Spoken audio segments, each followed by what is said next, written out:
am Rebecca from ChemKnits, and today we are going to do some color mixing. I plan to create a really simple recipe using 3 different colors, but we're going to use this recipe with 3 different brands of acid dyes to see how substituting the colors for similar ones or the closest ones you can find of another brand may affect the results you are going to get on your yarn. And so I hope this is going to be a really fun demonstration.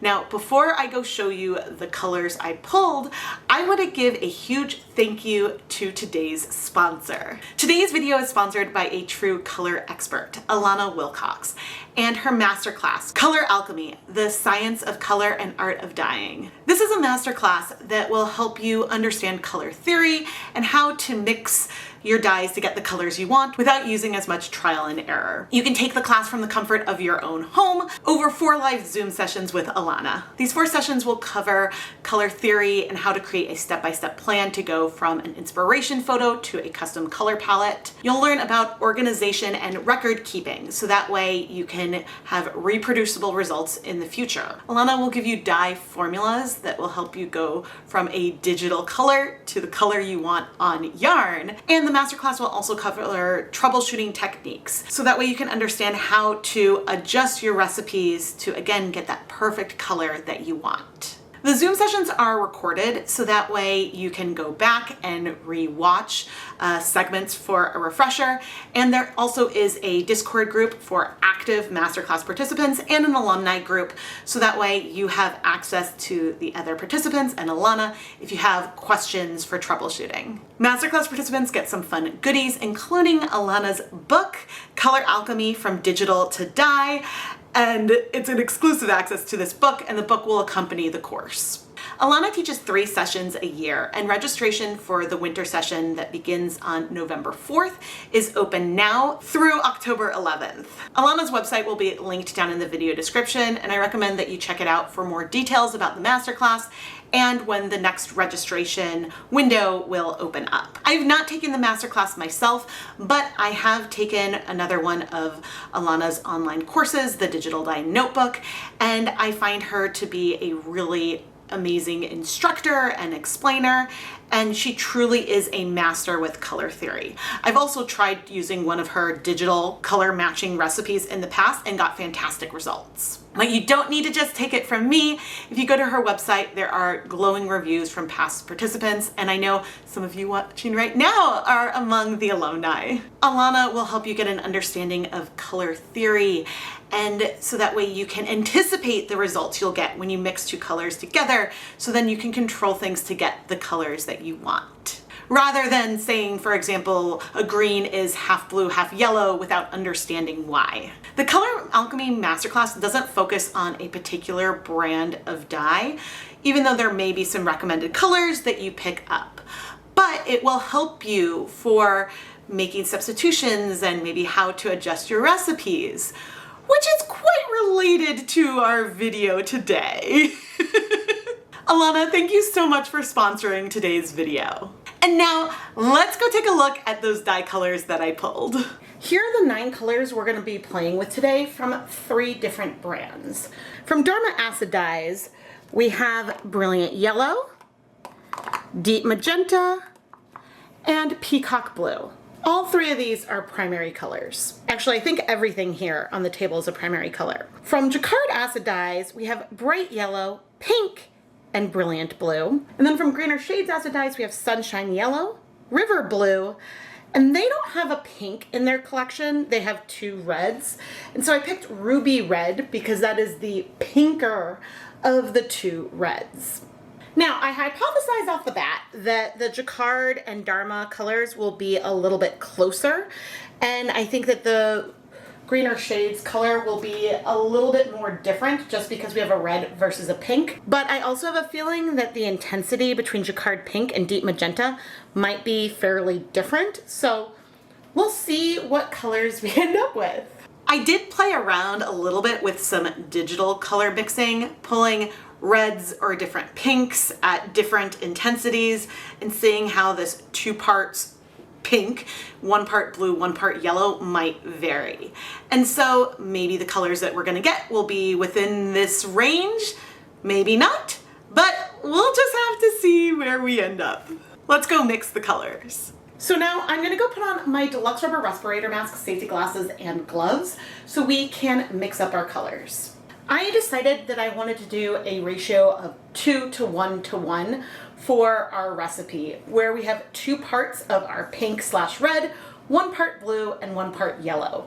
So I measured out 1/2 gram of each of our pinks and 1/4 gram, 0.25 grams of each of the blues and yellows, making sure to keep each color separate and keeping track of which colors came from which brand. And so the total amount of yellow that we have, for example, in each of our containers may actually vary because sometimes dyes have other fillers or things mixed in with them.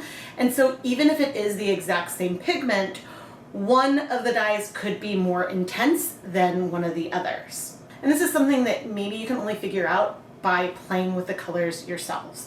Because ultimately, when you're doing color mixing, the final hue that you end up with is a result of the ratio of the colors that you're using to get there. I could have made dye stocks of each of these colors and then measured out a volume of dissolved dye, but I really didn't want to make 9 dye stocks, and so that's why I'm weighing out our dyes directly here, trying to be as precise as I can. I dissolved the dye colors in hot tap water, not really worrying about the final volume because I'll be adding 100% of all the dyes I weighed out into our dye baths. Here we have our greener shades, our Dharma, and our Jacquard colors. And the main things that are apparent to me is I would say that the peacock blue almost feels slightly greener than the greener shades or Dharma blue, very slightly. The Jacquard pink is definitely less pigmented than the deep magenta. I could tell just from the depth of color from mixing things up. And then of course, the greener shades thing that's closest to a pink is this red. And likely the yellows are all relatively similar. Now, I know I have some of these dissolved in different volumes, but again, since 100% of the dye is going to go on our yarn, that volume is not as important. Let's start with the Dharma acid dye colors.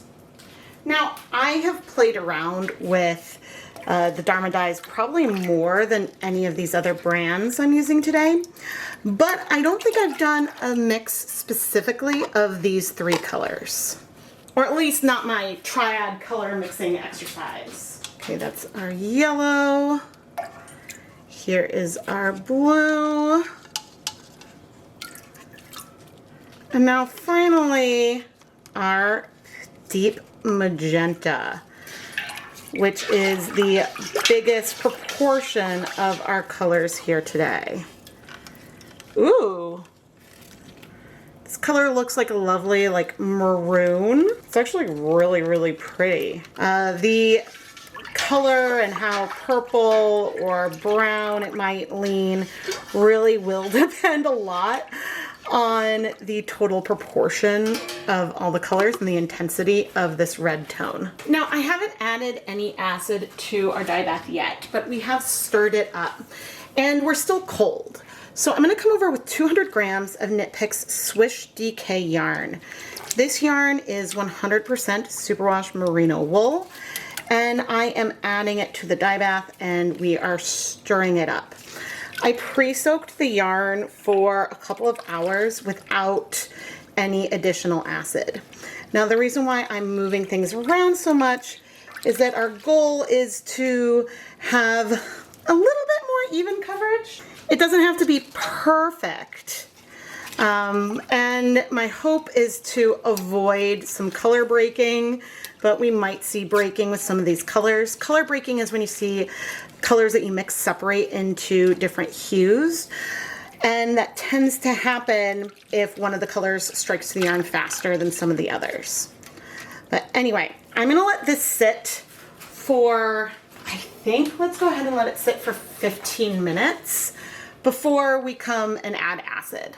And all of our other dyeing, we're gonna set up in a very similar way. 16 cups of water, add the dye, no acid, and let things sit for about 15 minutes or so. That part is a little more approximate because ultimately, since all of our dye is going to bind to the yarn, some of these other factors aren't quite as significant. What really matters the most is the proportion of the dye to the yarn. It's been 15 minutes.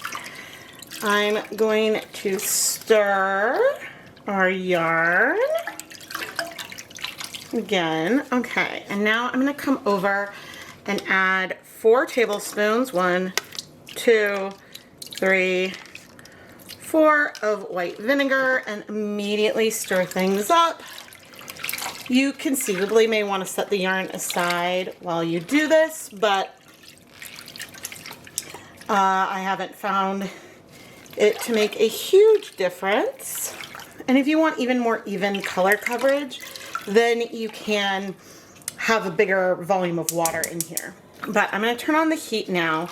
We're going to heat things up until we're just below a simmer. At that point, I'll check back in. We've been heating up for the last 15 minutes, and I've come to stir a couple times.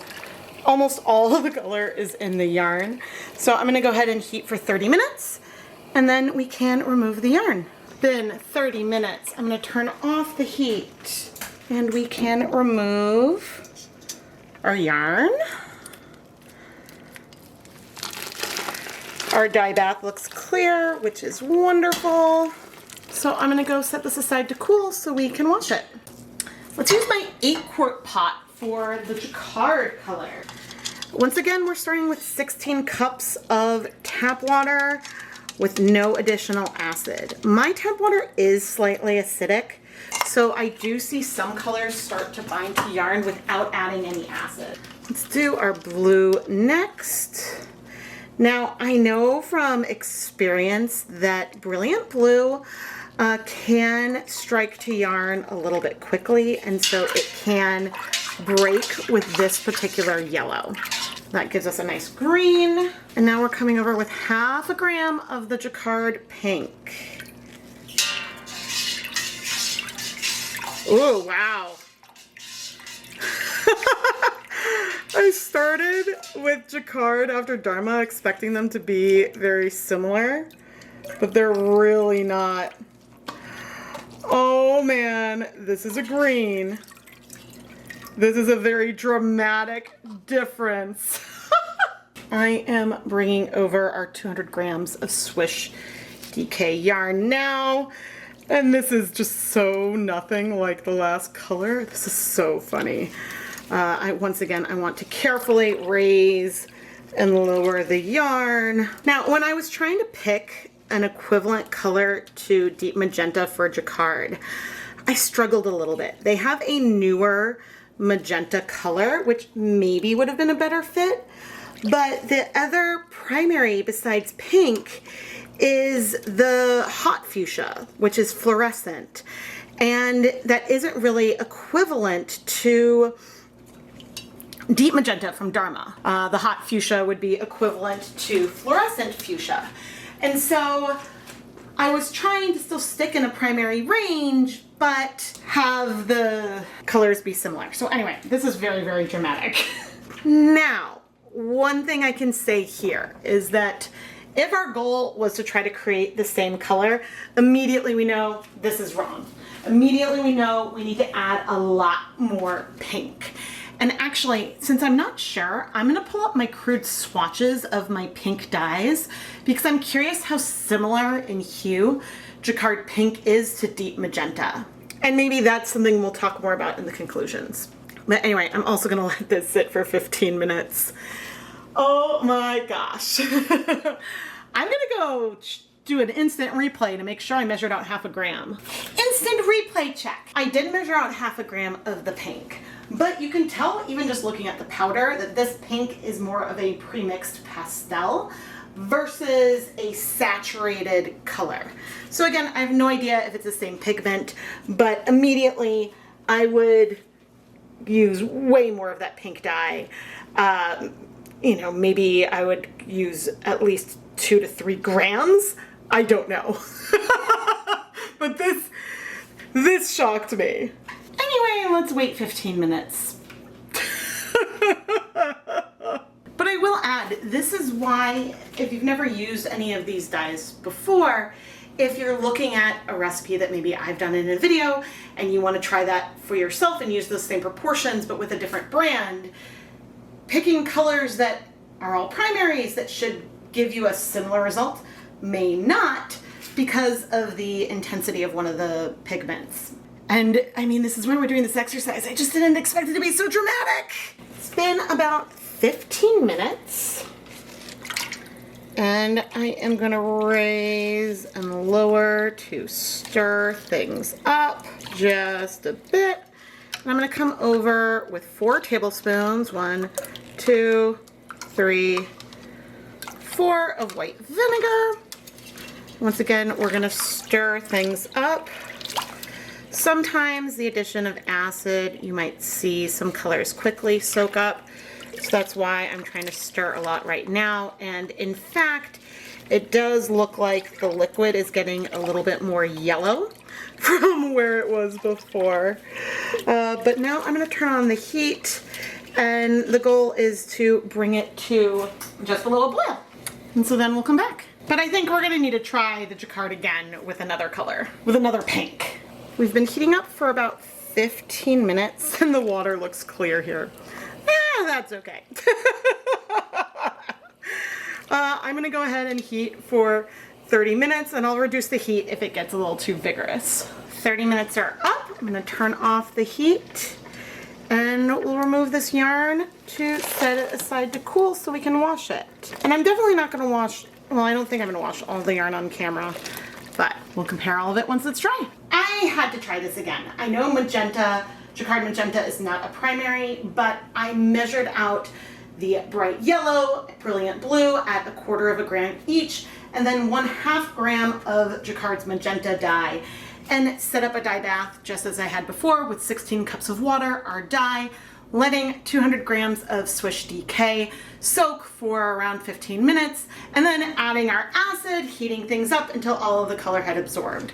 So that way we have this pink that we can compare with our other more pink colors versus the green we had mixed before. I reset the pot with 16 cups of water, so that way we can use our greener shades dyes.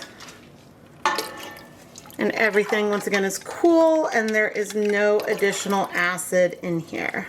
I am gonna rinse this cup a little bit because there's a little bit of residue on the bottom, just so we can try to make sure we get all of the dye. This blue looks very pigmented. I'm gonna stir this up before we bring over our pinkish red. I am so curious what this color is going to end up feeling like. I have a feeling it will be a little bit more red leaning than some of the berry we had before, but we won't really know until we come and add our yarn. Okay, I'm coming over with our 200 grams of yarn, and I would say things are feeling a little bit more burgundy than our last color. I love that I'm throwing my hand in here, mainly because I was a little bit slow adding all the color. But actually, this is closer to the Dharma than the Jacquard was for sure. Now, even though I'm assuming that that red color is a primary, meaning that, you know, it's a single pigment, color wheel wise, the hue has more yellow in it than a magenta. And so I think that results in this color we have here. But I'm gonna wait for 15 minutes, let things sit, and then we'll come add acid. Okay, it has been 15 minutes. I am stirring again, and we're gonna go get some acid. Let's add 4 tablespoons. 4. You know, I have wondered if adding acid directly on like that could result in things getting patchy, but I think you can stir things up pretty quickly. I actually did do an experiment once trying to look at asymmetric acid, but actually a lot of our dyes are sticking to the yarn. So I'm gonna heat this, and I want it to be just below a simmer for 30 minutes. And from the other colors I've dyed so far today, I knew it took about 15 minutes to get up to that temperature. So I'm just gonna set a timer for 45 minutes and we'll be back. But I will come and off camera stir the yarn probably after the 15-minute mark. The timer just went off.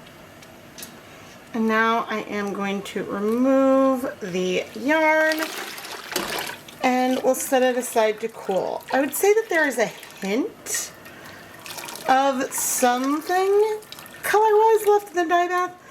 Maybe slightly yellow, but it's really hard to see, and almost all the color is in our yarn. It's wonderful when washing can be a complete breeze. And given that we use 10 different dye colors here today, sometimes you just don't know if something could end up being a bleeder, and nothing was. We had no bleeding across the 8 skeins that we were washing, even with adding dish soap, and I'm just thrilled. Once I was done washing the yarn, I put it through my spin dryer to remove some excess water and then hung up the yarn to dry. So now we can take a look at the 4 colorways. Well, it's really a comparison between 3, but we love our green friend too, right? Before we go and take a look at the finished yarn and compare the 4 different colors, I want to give another huge thank you to today's sponsor, Alana Wilcox, and the Color Alchemy Masterclass, The Science of Color and the Art of Dyeing. Registration for the next session is open now, and you can learn more information about the Color Alchemy Masterclass with the link down in the video description. Alana, thank you so much for sponsoring today's video. And now, let's go take a closer look at these colors. 2 of them are actually really, really close. One is maybe a hair more muted than the other, and then 2 are a little bit more different. I mean, it feels a little mean to add the green to the whole mix, but we did use 2 parts pink / red, 1 part yellow, 1 part blue, just like the others. It just so happens that in that circumstance, the pink wasn't pigmented enough to really overpower the blue and the yellow. And so we got this gorgeous green. Here are the 4 colorways in the order we dyed them. We have our Dharma color, Jacquard 1 with pink, Jacquard 2 with the new magenta, and then greener shades that didn't have a pink but had a red. Now, because we have one of these things is not like the other situation, I'm actually going to remove the green so that way we can take a closer look at these 3 colors. The 3 colors we ended up with are really similar, with our Jacquard color being a little bit of a brighter color, the most vibrant. I would almost call this a berry. The burgundy from Dharma is a little bit more muted, a little bit more, leaning more maroon because it's less bright. And then I would say that this is almost feeling like a brick pink color. There's a lot more yellow in the hue that we got from greener shades. Now this color being a little bit more yellow leaning overall is understandable, because if you want to mix a red when you're starting with a fuchsia or a magenta, you add yellow to it and the color will shift more red before it starts to go into orange. So if I wanted this color to feel more in this family, I would remove the yellow entirely. And I don't know if we were then to just, remove that yellow and use the blue, if we would be able to achieve this color, because the red in itself might have too much yellow in it. And this is a reason why I personally prefer to do a lot of color mixing with a pink or a magenta, because it gives you a little bit more flexibility and range. But I suppose that this is just a reason why you may want to have multiple dye colors across different brands, because if greener shades doesn't have the color that you want, then you might want to go into Dharma or Jacquard to get that. Now, focusing in on our Jacquard and Dharma colors, these are so close. so close. I think that if I wanted to get closer to this color with the Jacquard dyes, I would use less yellow because I think that that's sort of toning some of the brightness, making it a little bit more neutral, a little bit less vibrant feeling. But I'm not a color theory expert. That's just what my gut would have me do if I was playing around with these colors, trying to match a recipe from one batch to the other. Now, given that the primaries I picked from Dharma includes a color called Deep Magenta, why didn't I pick Magenta from Jacquard to begin with? Jacquard's Magenta acid dye is a newer color. It was not part of their original lineup of 40 colors. They added 8 more colors to sort of fill holes they felt were missing. And if there was a primary magenta they were going to add, I would have thought it would have been part of the original colors.